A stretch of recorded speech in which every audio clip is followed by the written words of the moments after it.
You're speaking of class collaboration with settler colonialism. You've written that the ruling class has historically deployed fascist tactics against Black communities while keeping bourgeois democracy for the settler classes. And in a recent article you published with Anthony Ballas, you made a reference that like Trump is like a neo-fascist, so to speak, coming from like historical and ideological context. Does the nature of internal colonies and like settler colonialism in the U.S. make it almost uniquely predisposed to fascism developing nowadays? Oh, I think so. The United States is going through some head-spinning changes nowadays. I just gave a radio commentary where I mentioned that listening to Canadian broadcasting, they had a very intriguing discussion about a possible U.S. invasion of Canada, military invasion, and then minimally trying to drive this northern neighbor, in some ways the fifth or sixth largest economy on planet Earth, into an economic ditch, not unlike what has befallen Venezuela, for example. I mean, this was not necessarily envisioned as recently, perhaps as 3 or 4 months ago. I've been using this metaphor that in the North Atlantic community, you have many of the leaders undergoing what I call a collective nervous breakdown. However, I'm going to have to find another metaphor, because after the speech by J.D. Vance, the U.S. Vice President, at the Munich Security Conference, where he tossed aside the idea of confronting Russia or China and pointed the German hosts in particular into bending the knee to the so-called Alternative for Germany party, which euphemistically has flirted with fascism.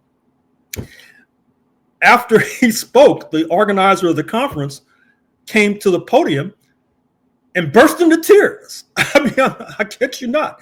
It was almost like he was having a collective nervous breakdown at the prospect of contemplating the meaning of what J.D. Vance was saying. And so when you have a U.S. administration seeking to point Germany in a neo-fascist direction, when it's talking about, or at least the Canadians think that they're talking about, a military invasion of their country, when you talk about the U.S. administration engaging in settler solidarity with the former apartheid rulers in South Africa, seeking to put pressure on the African National Congress, South African Communist Party government, because they passed a law that basically mimics the laws in this country concerning eminent domain, that is to say, laws that allow the state to take property from those who supposedly possess it. In this case, the European minority, as a legacy of apartheid, still controls a significant disproportionate percentage of the land. And Mr. Trump, supposedly anti-immigrant, then says that he will open the door of the United States to these Afrikaners, these Europeans, who are fleeing supposedly South Africa. But of course, they're not fleeing because they have a good deal. They have a better deal there than they will ever get in this country.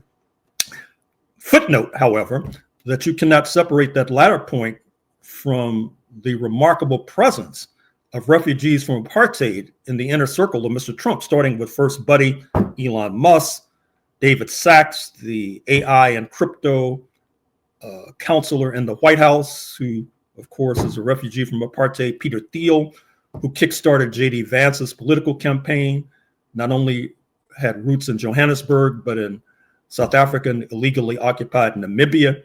Joel Pollak with Breitbart News, a comrade of the ultra-right, roots in apartheid South Africa, bruited as possibly the next U.S. ambassador to his erstwhile homeland. Roelof Botha, a name you may recognize since his lineal descendant was the last foreign minister of apartheid South Africa, Pete Botha. He, speaking of Roelof Botha, is a leading venture capitalist in Silicon Valley, perhaps the leading venture capitalist in Silicon Valley. And so, given all that I've just laid out, yes, none should be overly shocked nor surprised by the fact that the womb is fertile with regard to the possible birthing of a unique kind of U.S. neo-fascism.